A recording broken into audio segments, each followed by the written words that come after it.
ಬಗೆದಷ್ಟು ಬಯಲಾಗ್ತಾ ಇದೆ ನೀಟ್ ಅಕ್ರಮ ಪ್ರಕರಣ. ಹಗರಣದಲ್ಲಿ ಭಾಗಿಯಾದಂತಹ ಕಂಪನಿಗೆ ಹಲವು ಗುತ್ತಿಗೆಗಳನ್ನು ಕೊಡಲಾಗಿತ್ತು ಅನ್ನುವಂತಹ ಸ್ಫೋಟಕ ಮಾಹಿತಿ ಈಗ ಹೊರಬಿದ್ದಿದೆ.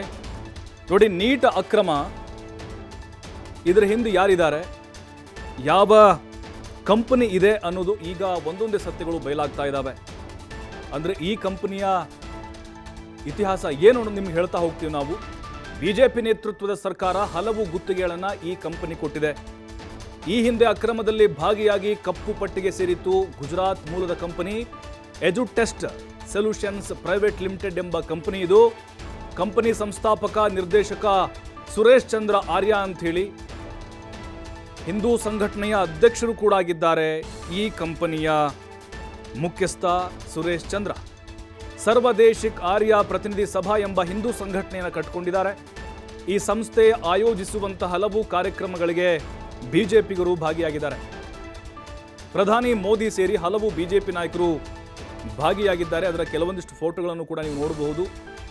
ಈ ಕಂಪನಿಯನ್ನ ಹಲವು ರಾಜ್ಯ ಸರ್ಕಾರಗಳು ಕಪ್ಪು ಪಟ್ಟಿಗೆ ಸೇರಿಸಿದ್ದಾರೆ. ನೋಡಿ, ಈಗ ನೀಟ್ ಅಕ್ರಮದ ಹಿಂದೆ ಯಾರ ಕರಿನೆರಳಿದೆ, ಆ ಕಂಪನಿ ಹಿನ್ನೆಲೆ ಏನು, ಈ ಫೋಟೋಗಳು ಹೇಳ್ತಾ ಇದ್ದಾವೆ. ನೋಡಿ, ರೌಂಡ್ ಮಾರ್ಕಲ್ಲಿ ತೋರಿಸ್ತಾ ಇದ್ದೀವಲ್ಲ, ಇವರೇ ಈ ಕಪ್ಪು ಪಟ್ಟಿಗೆ ಈ ಹಿಂದೆ ಸೇರಿಸಲಾಗಿದ್ದ ಈ ಕಂಪನಿ ಇದೆಯಲ್ವಾ, ಗುತ್ತಿಗೆ ತೆಗೆದುಕೊಂಡ ಕಂಪನಿ. ಗುಜರಾತ್ ಮೂಲದ ಕಂಪನಿ ಇದು. ಎಜುಟೆಸ್ಟ್ ಸೊಲ್ಯೂಷನ್ಸ್ ಪ್ರೈವೇಟ್ ಲಿಮಿಟೆಡ್ ಕಂಪನಿಯ ಸಂಸ್ಥಾಪಕ ನಿರ್ದೇಶಕ ಸುರೇಶ್ ಚಂದ್ರ ಆರ್ಯ ಅಂಥೇಳಿ ಅವರ ಹೆಸರು. ನೋಡಿ, ಬಿಜೆಪಿಯ ಗಣ್ಯಾತಿ ಗಣ್ಯ ನಾಯಕರು ಕೂಡ ಹಲವು ಕಾರ್ಯಕ್ರಮಗಳಲ್ಲಿ ಅವರ ಜೊತೆಗೆ ವೇದಿಕೆಗಳನ್ನು ಹಂಚಿಕೊಂಡಿದ್ದಾರೆ. ನಿತಿನ್ ಗಡ್ಕರಿ ಆಗಿರ್ಬೋದು, ಮನೋಹರ್ ಲಾಲ್ ಖಟ್ಟರ್ ಆಗಿರ್ಬೋದು, ರಾಜನಾಥ್ ಸಿಂಗ್ ಆಗಿರ್ಬೋದು, ಸಾಕಷ್ಟು ಜನ ಬಿಜೆಪಿಯ ನಾಯಕರು ಅವರ ಜೊತೆಗೆ ಗುರುತಿಸಿಕೊಂಡಿದ್ದಾರೆ ಹಲವು ಕಾರ್ಯಕ್ರಮಗಳಲ್ಲಿ. ಹಿಂದೂ ಸಂಘಟನೆಯ ಅಧ್ಯಕ್ಷರು ಕೂಡ ಹೌದು. ಇವರು ಸರ್ವದೇಶಿಕ್ ಆರ್ಯ ಪ್ರತಿನಿಧಿ ಸಭಾ ಅಂಥೇಳಿ ಅದರ ಹೆಸರು. ಪ್ರಧಾನಿ ನರೇಂದ್ರ ಮೋದಿಯವರು ಸೇರಿದಂತೆ ಸಾಕಷ್ಟು ಬಿಜೆಪಿಯ ನಾಯಕರಿಗೆ ಬಹಳ ಅತ್ಯಾಪ್ತರಾಗಿದ್ದಾರೆ. ಹಾಗಾಗಿನೇ ಈಗ ಈ ಕಂಪನಿಗೆ ಗುತ್ತಿಗೆ ಏನು ಕೇಂದ್ರ ಸರ್ಕಾರ ಕೊಡ್ತು. ಈಗ ಕೇಂದ್ರ ಸರ್ಕಾರದ ಅಧೀನದಲ್ಲಿ ನಡೆಯುವಂಥ ಕೆಲವೊಂದಿಷ್ಟು ಪರೀಕ್ಷೆಗಳು ಹಲವು ರಾಜ್ಯ ಸರ್ಕಾರಗಳು, ಉದಾಹರಣೆಗೆ ಉತ್ತರ ಪ್ರದೇಶ ಅಂತ ಅಂದ್ಕೊಳ್ಳೋಣ, ಅದರಲ್ಲೂ ಬಿಜೆಪಿ ಸರ್ಕಾರ ಅಧಿಕಾರದಲ್ಲಿರುವಂತಹ ರಾಜ್ಯಗಳು ಇದೇ ಕಂಪನಿಗೆ ಗುತ್ತಿಗೆ ಕೊಡ್ತಾ ಇತ್ತು. ಏನು ಗುತ್ತಿಗೆ ಕೊಡೋದು? ಈ ಪ್ರಶ್ನೆ ಪತ್ರಿಕೆಗಳನ್ನು ರೆಡಿ ಮಾಡೋದು, ಪ್ರಿಂಟ್ ಮಾಡೋದು. ಆ ಕಂಪನಿಯನ್ನು ಇವರು ನಡೆಸ್ತಾ ಇದ್ದಾರೆ. ಸಾಕಷ್ಟು ಅಕ್ರಮಗಳಲ್ಲಿ ಇವರು ತೊಡಗಿಸಿಕೊಂಡಿದ್ದಾರೆ ಅನ್ನುವಂಥ ಆರೋಪದ ಮೇಲೆ ಈ ಕಂಪನಿಯನ್ನು ಹಲವು ವರ್ಷಗಳ ಹಿಂದೆನೇ ಬ್ಲಾಕ್ ಲಿಸ್ಟ್ಗೆ ಹಾಕಿದರು. ಆದರೂ ಕೂಡ ಈ ಕಂಪನಿಗೆ ಗುತ್ತಿಗೆಯನ್ನು ಬಿಜೆಪಿ ಕೊಡಿಸಿದೆ. ಅಂದರೆ ಇಲ್ಲೇ ಅರ್ಥ ಆಗ್ತಾ ಇದೆ ಇದರ ಹಿಂದೆ ಯಾರಿದ್ದಾರೆ ಅಂಥೇಳಿ. ನೋಡಿ, ಈಗ ಹಲವು ಗುತ್ತಿಗೆಗಳನ್ನು ಬಿಜೆಪಿ ಇಲ್ಲಿ ನೀಡಿದೆ ಅನ್ನುವಂಥ ವರದಿ ಇದೆ. ಈ ಎಜುಟೆಸ್ಟ್ ಸೊಲ್ಯೂಷನ್ಸ್ ಪ್ರೈವೇಟ್ ಲಿಮಿಟೆಡ್ ಸಂಸ್ಥೆಯ ನಿರ್ದೇಶಕರು ಸಂಸ್ಥಾಪಕರಾಗಿದ್ದಾರೆ ಈ ಸುರೇಶ್ ಚಂದ್ರ. ಈ ಸುರೇಶ್ ಚಂದ್ರ ಏನಿದ್ದಾರೆ, ಬಿಜೆಪಿಯ ಘಟಾನುಘಟಿ ನಾಯಕರ ಸಾಲಿನಲ್ಲಿ ಸೇರ್ಪಡೆಯಾಗುವಂಥವರು.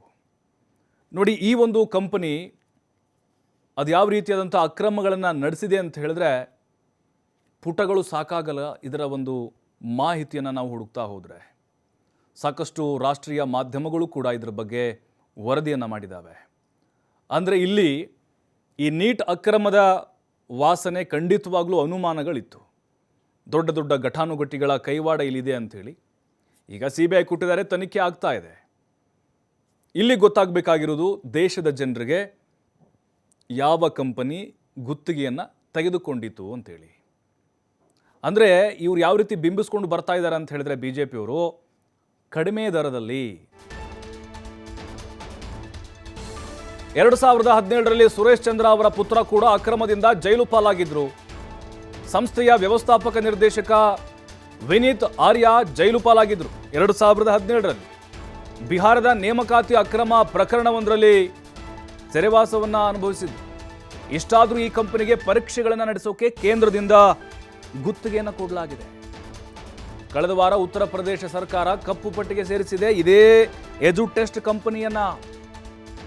ಕಾನ್ಸ್ಟೇಬಲ್ ನೇಮಕಾತಿ ಪರೀಕ್ಷೆ ಪ್ರಶ್ನೆ ಪತ್ರಿಕೆ ಸೋರಿಕೆಯಾಗಿತ್ತು. ಕಂಪನಿಯನ್ನ ಕಪ್ಪು ಪಟ್ಟಿಗೆ ಉತ್ತರ ಪ್ರದೇಶ ಸರ್ಕಾರ ಸೇರಿಸಿತ್ತು. ನೋಡಿ, ಇಷ್ಟಾದರೂ ಬುದ್ಧಿ ಬಂದಿಲ್ಲ. ನೋಡಿ, ಫೆಬ್ರವರಿ 17 ಹಾಗೆ 18ಕ್ಕೆ ಅಲ್ಲಿ ಕಾನ್ಸ್ಟೇಬಲ್ ಹುದ್ದೆಗಳ ನೇಮಕಾತಿಗಾಗಿ ಪರೀಕ್ಷೆ ನಡೆದಿತ್ತು. ಅಲ್ಲೂ ಕೂಡ ಅಕ್ರಮ ಆಯಿತು. ಸಾಕಷ್ಟು ಸರ್ಕಾರಿ, ಈಗ ನೋಡಿ ಉತ್ತರ ಪ್ರದೇಶದಲ್ಲಿ ಸಾಕಷ್ಟು ಪರೀಕ್ಷಾ ಸ್ಕ್ಯಾಮ್ಗಳಾಗಿದ್ದಾವೆ. ಆ ಸ್ಕ್ಯಾಮ್ಗಳ ಹಿಂದೆ ಈ ಕಂಪನಿಯ ಕೈವಾಡ ಇದೆ ಅನ್ನೋದು ಗೊತ್ತಾಗಿದೆ. ಈ ಕಂಪನಿಯ ನಿರ್ದೇಶಕರಿದ್ದಾರಲ್ಲ, ಅವರ ಪುತ್ರ 2017ರಲ್ಲಿ ಜೈಲು ಪಾಲಾಗಿದ್ದರು. ಆದರೂ ಕೂಡ BJP ನಾಯಕರು ಎಚ್ಚೆತ್ತುಕೊಳ್ಳಿಲ್ಲ.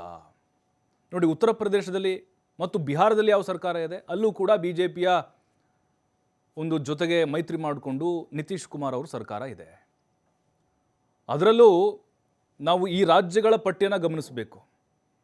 ಕಳೆದ 7-8 ವರ್ಷಗಳಲ್ಲಿ ಸುಮಾರು 42ಕ್ಕಿಂತ ಹೆಚ್ಚು ಪರೀಕ್ಷಾ ಅಕ್ರಮಗಳು ನಡೆದಿದ್ದಾವೆ.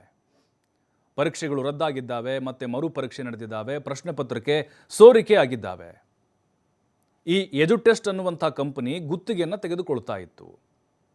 ಅಂದರೆ ಕಂಪ್ಲೀಟ್ ಆಗಿ ಈ ಪ್ರಶ್ನೆ ಪತ್ರಿಕೆಯನ್ನು ತಯಾರು ಮಾಡೋದು, ಪ್ರಿಂಟ್ ಮಾಡೋದು, ಆಮೇಲೆ ಸರಬರಾಜು ಮಾಡೋದು, ಇದರ ಜವಾಬ್ದಾರಿನ ಹೊತ್ಕೊಂಡಿದ್ರು. ಈಗ ನಾವು ನೋಡಿ 43 ಲಕ್ಷಕ್ಕೂ ಹೆಚ್ಚು ವಿದ್ಯಾರ್ಥಿಗಳು ಪರೀಕ್ಷೆಗೆ ಹಾಜರಾಗಿದ್ದರು. ಉತ್ತರ ಪ್ರದೇಶದಲ್ಲಿ ಪರೀಕ್ಷೆ ನಡೆದಂಥ ಸಂದರ್ಭದಲ್ಲಿ ಇದೇ ಮೊದಲಲ್ಲ ಇದು. ಬಿಹಾರದಲ್ಲೂ ಕೂಡ ಕಪ್ಪು ಪಟ್ಟಿಗೆ ಸೇರಿಸಿದ್ದಾರೆ. ಹಾಗೆ BJP ಅಧಿಕಾರವಿರುವಂಥ ರಾಜ್ಯಗಳಲ್ಲೇ ಅತಿ ಹೆಚ್ಚಿನ ಗುತ್ತಿಗೆಯನ್ನು ಈ ಕಂಪನಿ ಪಡೆದುಕೊಂಡಿದೆ. 2023 ಅಕ್ಟೋಬರ್ 19ಕ್ಕೆ ವಿಜ್ಞಾನ ಮತ್ತು ತಂತ್ರಜ್ಞಾನ ಸಚಿವಾಲಯ ಕೌನ್ಸಿಲ್ ಆಫ್ ಸೈಂಟಿಫಿಕ್ ಮತ್ತು ಇಂಡಸ್ಟ್ರಿಯಲ್ ರಿಸರ್ಚ್ ಸೆಕ್ಷನ್ ಆಫೀಸರ್ ಹುದ್ದೆಗಳಿಗೆ ನೇಮಕಾತಿ ಪರೀಕ್ಷೆ ನಡೆದಿತ್ತು. ಅಲ್ಲೂ ಕೂಡ 8 ಕೋಟಿ ಒಪ್ಪಂದವನ್ನು ಮಾಡಿಕೊಂಡಿತ್ತಂತೆ. ಅಲ್ಲೂ ಕೂಡ ಅಕ್ರಮ ಆಗಿದೆ.